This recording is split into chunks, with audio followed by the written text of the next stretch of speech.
Hello అండి. ఈరోజైతే మేము చాలా ఎక్సైటింగ్గా ఉన్నాము.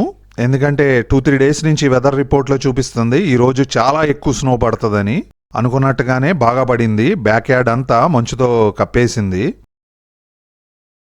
పొద్దునే లేచి వెనకమాల మొన్న కేల్ మొక్కలు పెట్టాను కదా, అవి ఎలా ఉన్నాయా చూస్తానికైతే వెళ్ళాను. మొత్తం మంచుతో కప్పేసింది.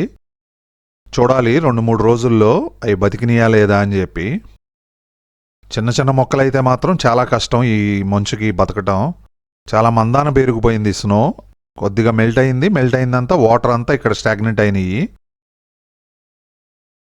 లాస్ట్ టైం కంటే కూడా ఈసారి చాలా ఎక్కువ పడింది. సరే అని చెప్పి ఫ్రంట్ సైడ్ కూడా ఎలా ఉందా చూద్దామని వెళ్ళాను. పక్కన నైబర్స్ అయితే కారు బయటే ఉంచినట్టున్నారు నైటు. మొత్తం మంచుతో కప్పేసింది. మరొక స్నో వీడియో పెడతాను, తప్పకుండా చూడండి. వీడియో నచ్చితే లైక్ చేయండి.